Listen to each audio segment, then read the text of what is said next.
गजेंद्र सिंह जी, दर्शकों की राय तो आ गई, लेकिन 51% मानते हैं कि नेतृत्व जिम्मेदार है। इसमें एक बात और सवाल खड़ा होता है, नेतृत्व की क्या जिद थी कि जैसा कि अभी अर्चना शर्मा ब्रेक पर जाने से पहले बता रही थी कि दुष्यंत सिंह को भी मंत्री बनाना था, और ऐसे में ये लॉबिंग इस तरह से चली कि फिर आखिर में किसी पे सहमति नहीं बन पाई।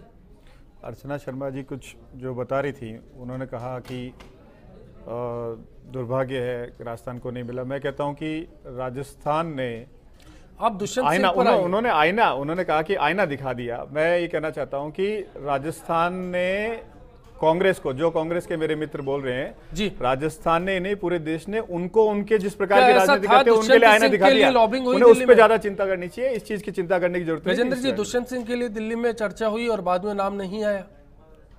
नहीं, ऐसा मेरा मानना, मेरे ख्याल से मुझे समझ में नहीं आता कि जो चर्चाएं इंटरनल होती है वो आपको ये मीडिया में, कांग्रेस में यहाँ कैसे हो जाती है कि चर्चाएं हुई। ये आपस में जो उनका मुद्दा है, वसुंधरा जी ने निश्चित रूप से राजस्थान को लेके वहां बात करी होगी, और उनकी क्या बातचीत हुई, क्या चर्चाएं हुई, ये उनके बीच का मैटर है। चलिए, एक ईगो वाला सवाल भी आ रहा है और प्रोग्राम की शुरुआत से इसकी बात हो रही है। क्या ये ईगो जसवंत सिंह जी से तो जुड़ा नहीं? राजस्थान और केंद्र की भारतीय जनता पार्टी का संगठन बहुत मजबूत है, और जो मजबूत संगठन है उसमें मेरा मानना कहीं से भी नहीं है कि किसी में ईगो का कोई प्रॉब्लम है। अभी हमारी शुरुआत है, हमने शुरू किया है और बहुत लंबी दूरी तक हमें जाना है। बहुत बड़े मुद्दे, बहुत बड़ी उम्मीदों को लेके भारतीय जनता पार्टी की सरकार यहाँ पे और केंद्र में स्थापित हुई है जी। उन सब को लेके हमें लंबी रेस खेलनी है। ईगो मेरे ख्याल से इन सब मुद्दों के बीच में कहीं भी आने वाला नहीं है। हम विकास की राजनीति करना चाहते हैं, ईगो की और जाति की और ये जो राजनीति है वो हम नहीं कर सकते। गिरिराज जी, मैं आपके पास आऊँगा। अक्सर अखबारों में, खबरों में, सुर्खियों में रहता है एक मसला, एक सांसद ने फला स्टेशन पर गाड़ी रुकवाने के लिए अर्जी लगाई, लगातार जद्दोजहद होती है। एक सांसद के कहने पर कई बार ऐसा होता है कि ट्रेन का ठहराव तक नहीं होता, और जब कोई मंत्री बन जाता है तो एक नए रूट पर ट्रेन चल जाती है। ऐसे में आपको नहीं लगता कि ये मुद्दे छोटे मोटे जो भी है वो हर एक प्रतिनिधित्व से जुड़े होते?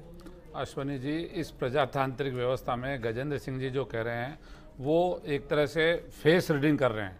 कैबिनेट के अंदर वसुंधरा जी जाके नहीं बैठेगी।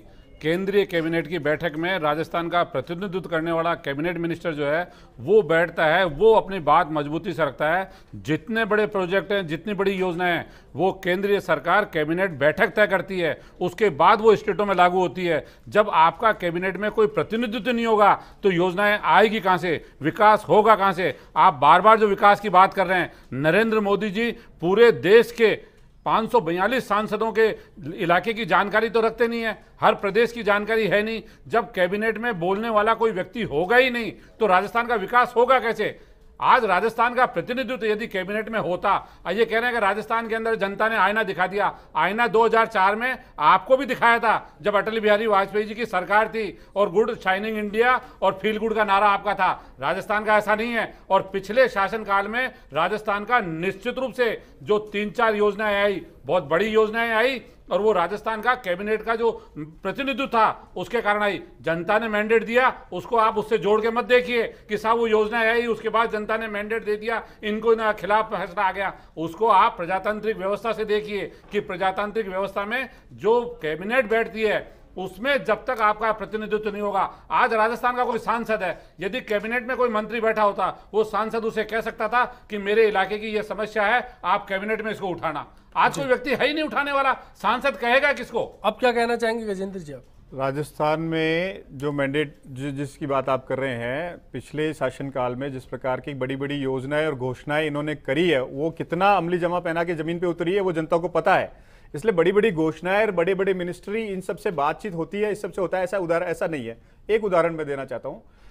राजस्थान में अभी सरकार ने तय किया, हमारे पीडब्ल्यूडी मिनिस्टर यूनुस खान जी दिल्ली रहे और पिछले कुछ समय में लगातार योजना आयोग के साथ मीटिंग करके, जब शासन में केंद्र से कांग्रेस की सरकार थी तब भी उस पूरी प्रक्रिया से लोकसभा चुनाव के बाद में लगातार तय करके अगले 5 साल तक का पूरा उन्होंने परफॉर्मेंस, पूरी चीज, हर चीज कहा, पूरी जो 20,000 किलोमीटर तक की सड़कें और जो भी सड़कें ग्राउंड तक उतरने वाली है उसकी पूरी योजना, पूरी प्लानिंग अगले 5 साल की हम कर चुके हैं। और ऐसे एक एक डिपार्टमेंट की धीरे धीरे पूरी सारी प्लानिंग हम अगले कुछ समय में करके तैयार करने वाले हैं। इसलिए ये तय करना कि वहां क्योंकि केंद्र में बैठेंगी, निश्चित रूप से मैं मानता हूं इस चीज को कि अगर हमारा प्रतिनिधित्व, हमारा कैबिनेट मिनिस्टर अगर अंदर होता है तो जिस प्रकार से बात उठा पाता है उससे उसका फर्क पड़ता है। लेकिन केवल उस कारण से ही विकास होता है और केवल उस कारण से ही वहां बात होती है, और अगर वहां नहीं हुआ तो हमारी बात को सुना ही नहीं जाता है। मेरा मानना है। चलिए मैं फाइनल कंक्लूजन के लिए आता हूँ, वक्त अब क्लोजिंग की ओर बढ़ रहे हैं हम लोग। मैं आऊँगा आपके पास कंक्लूजन के आऊँगा। जगदीश जी, सबसे पहले मैं आप ही के पास आता देखो, हूँ। मैं अश्वनी जी एक चीज़ कह रहा था, ये डेवलपमेंट से मंत्रिमंडल को जोड़ना तो मैं उचित नहीं समझता, क्योंकि देश में जैसे मान लीजिए अटल जी की सरकार थी, तो ऐसा नहीं है कि साउथ में कोई रिप्रेजेंटेशन नहीं था तो साउथ में डेवलपमेंट ही नहीं हुआ, ऐसा कतई नहीं है। महत्वपूर्ण बात यह है कि एक राजनीतिक जो भागीदारी होती है, राजनीतिक निर्णयों में जो भागीदारी होती है, उसमें हम कहाँ खड़े हुए हैं, ये महत्वपूर्ण पक्ष होता है।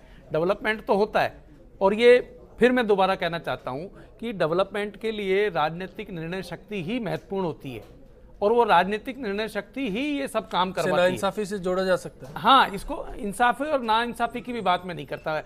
भारतीय जनता पार्टी की केंद्र में सरकार है, भारतीय जनता पार्टी की सरकार ही राज्य में है, तो ऐसा मानना तो उचित नहीं होगा कि इसके साथ अन्याय होने वाला है। जी, तो अन्याय जैसी कोई बात नहीं है। हम तो ये कहते हैं कि जो राजनीतिक निर्णय जिस जगह हो रहा है उस जगह पर हमारा रिप्रेजेंटेशन उतना नहीं है जितना कि जब राजस्थान से कोई आदमी जाएगा वो राजस्थान के महत्व को समझेगा, राजस्थान की समस्याओं को समझेगा, यहाँ की दिशा दशाओं को समझेगा, तब जाके यहाँ के मुद्दों को समझेगा, तब जाके वो रिप्रेजेंट करेगा। गिराज जी, देखिए, फाइनल कमेंट आपसे। निश्चित रूप से जो गजेंद्र सिंह जी ने कहा कि घोषणाएं खूब की, मैं कहता हूं कि धरातल पे काम नहीं हुआ। क्या आपको पूरे देश के अंदर जो 7 केंद्रीय विश्वविद्यालय थे अजमेर में, क्या वो प्रारंभ नहीं हुआ?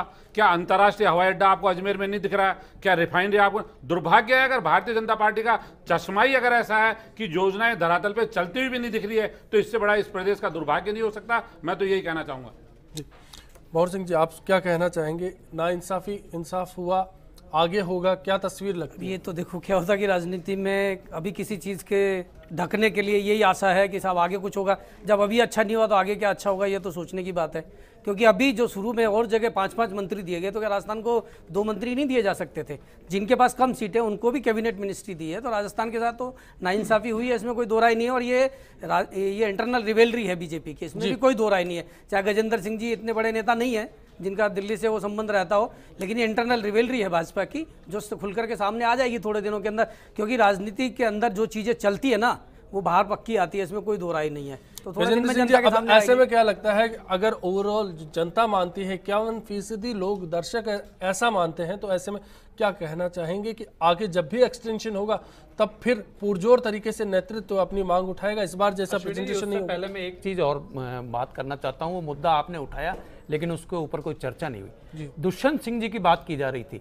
दुष्यंत सिंह जी योग्य व्यक्ति हैं, उनको अगर बनाया भी जा रहा है मान लीजिए, और बना भी दिया जाता है, तो इसमें दिक्कत क्या है? वो 3 बार राजस्थान से सांसद रह चुके हैं, पढ़े लिखे आदमी हैं, और जितना सब कुछ और दूसरे मंत्री लिए हैं उनसे किसी से कमजोर दिखते नहीं है। तो ये कोई मुद्दा नहीं हो सकता। मुद्दा तो ये है कि हमारा रिप्रेजेंटेशन किसी भी रूप में, चाहे वो दुष्यंत सिंह जी के हिसाब से हो, चाहे और किसी प्रतिनिधि के हिसाब से हो, तो ये होना चाहिए। क्या कहेंगे गजेंद्र सिंह जी, अगली बार मिलेगा नंबर किसी को? निश्चित रूप से मिलेगा, निश्चित रूप से मिलेगा। और राजस्थान को ये सवाल तो अगले से पूछना चाहिए मेरे एक्सपेंशन वहाँ पे क्या अगले मोदी जी से एक्सपेंशन पूछना चाहिए? में, एक मिनट भवन सिंह जी, अगले एक्सपेंशन में निश्चित रूप से रिप्रेजेंटेशन मिलेगा। और मेरा मानना है कि जैसे जैसे सरकार काम करेगी आपको पता चलेगा कि किस प्रकार से विकास की और सारी बात। और अरुण जेटली भी आज बोल रहे थे कि अगला एक्सटेंशन जल्द से जल्द होगा, क्योंकि रक्षा विभाग उनके पास लंबे समय तक नहीं है। इस चर्चा में आज इतना ही। सभी खास मेहमानों का हम शुक्रिया अदा करेंगे। नमस्कार।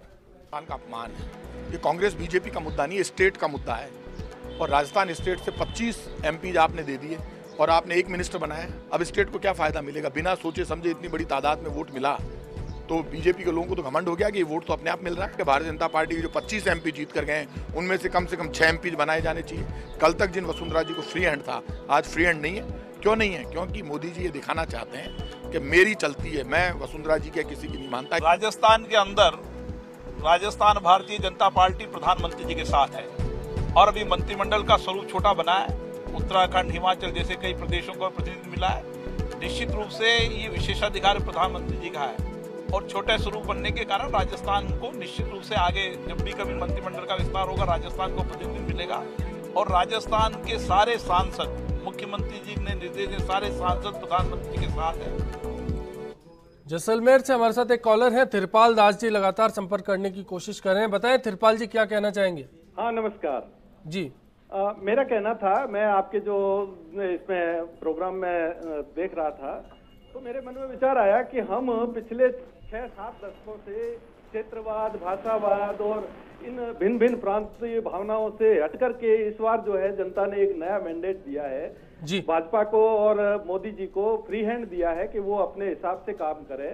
तो हम इस तरह की पत्रकारिता में इस तरह के जो सेमिनार्स कर करके हम क्या जताना चाहते हैं, मैं समझता हूँ ये अच्छी बात नहीं है कि हम जनता को फिर बिल्कुल आप अपनी राय रख सकते हैं। ये मंच इसीलिए है, आपसे लगातार हम संपर्क इसीलिए करते हैं कि आप क्या सोचते हैं ये बात भी आप हम तक पहुंचाएं और साथ ही सबकी क्या राय है वो हम आप तक निष्पक्ष पहुंचा सके, यही मकसद होता है हमारा।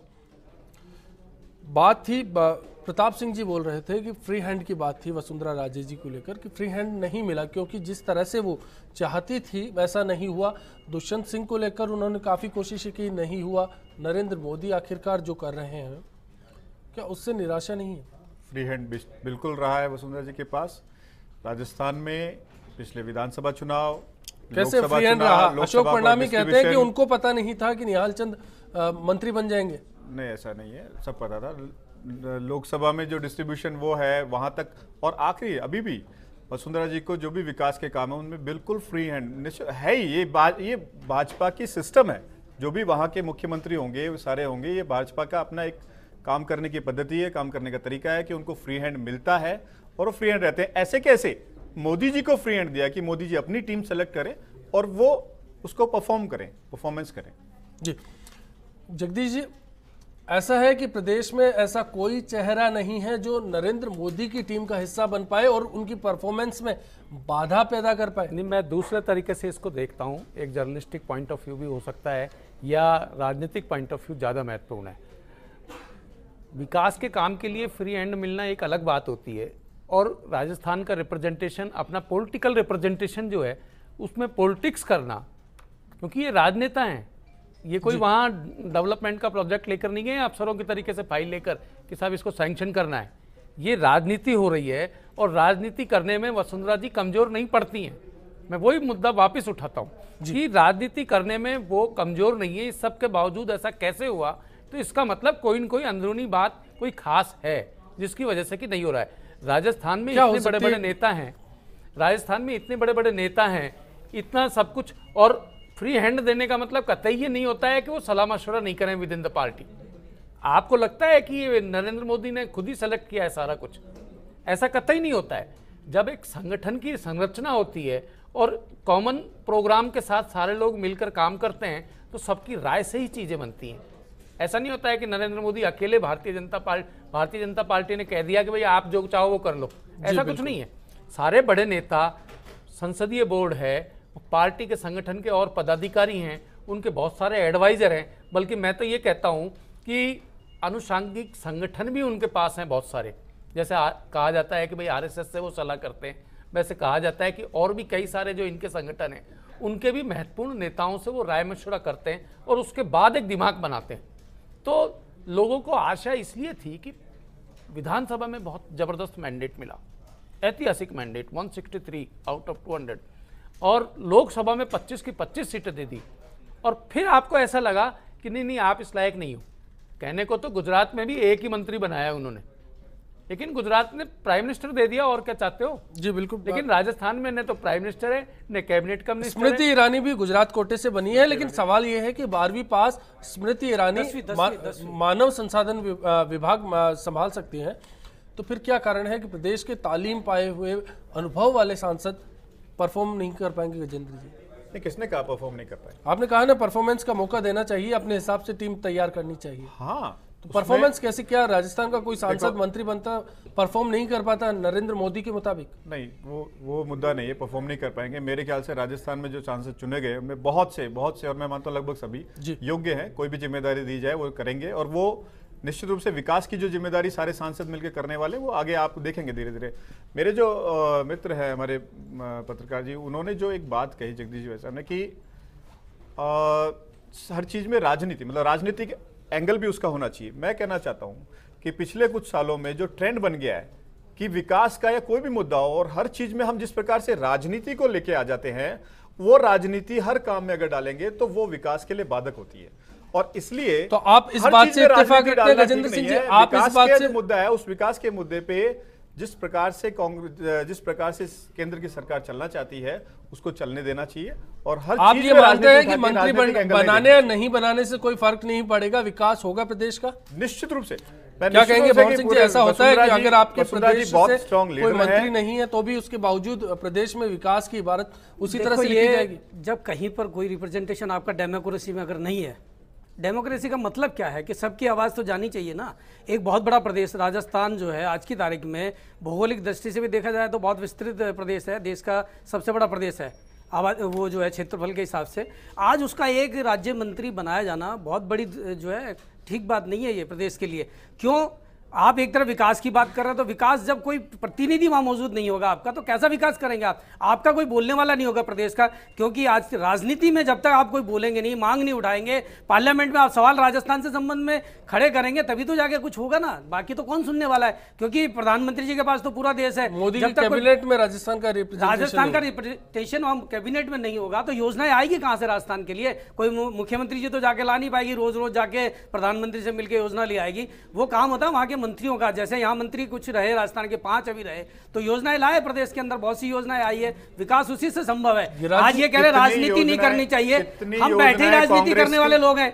राजनीति में एक मिनट आज गजेंद्र जी ये बात बड़ी तरीके से घुमा रहे हैं ये कि राजनीति नहीं करनी चाहिए। अरे देश राजनीति से तो चल रहा है, राजनेता ही तो उसको चला रहे हैं, तो या तो राजनीति खत्म कर दो, फिर राजनीतिक पार्टी खत्म कर दो तो फिर बात करें। गजेंद्र जी आप अपनी बात बोले, फिर मैं कॉलर है हमारे साथ। राजनीति करनी चाहिए, पर मेरा कहना है कि विकास के हर मुद्दे पे भी राजनीति नहीं करनी चाहिए। 5 साल में देखेंगे क्या विकास होगा, मुद्दे पे भी राजनीति नहीं करनी चाहिए। अभी राजस्थान का विकास तो देख ही रहे हैं कि क्या हो रहा है। और ये जिस प्रकार से आप प्रेजेंटेशन की बात कर रहे हो तो पिछली सरकार में इतना रिप्रेजेंटेशन था यूपी 2 में और उसके बावजूद विकास के क्या काम हुए? अगर ऐसे विकास के काम उन्होंने किए होते तो ये दुर्दशा कांग्रेस की नहीं होती। नहीं, कांग्रेस के राज में ये नहीं है कि विकास नहीं हुआ, लेकिन बहुत से घोटाले जो हुए, महंगाई जो बढ़ी, बेरोजगारी जो बढ़ी है, वो सबसे बड़ी चीज है। चलिए कितने कंट्रोल कर पाई आने वाली बात जारी रखेंगे। अजमेर से हमारे साथ दिलीप जी एक कॉलर हैं, वो जुड़े हैं। बताएं दिलीप जी क्या कहना चाहेंगे? हेलो जी दिलीप जी बताएं क्या कहना चाहेंगे?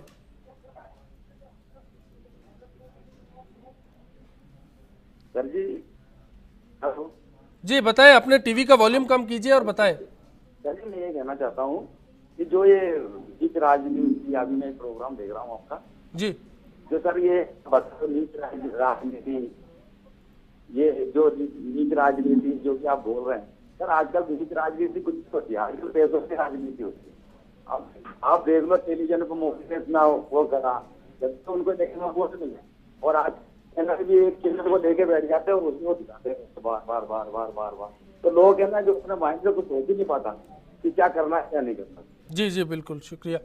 तो एक सवाल है जहन में लगातार दर्शकों की ये उठता है कि आखिर किस तरह से इफेक्ट किए जाते हैं फैसले और किस तरह से जो बातें हैं वो सामने आती हैं। चर्चा को जारी रखेंगे, वक्त तो चला एक ब्रेक का, कुछ ही पल हम लौटते हैं, बने रहिए।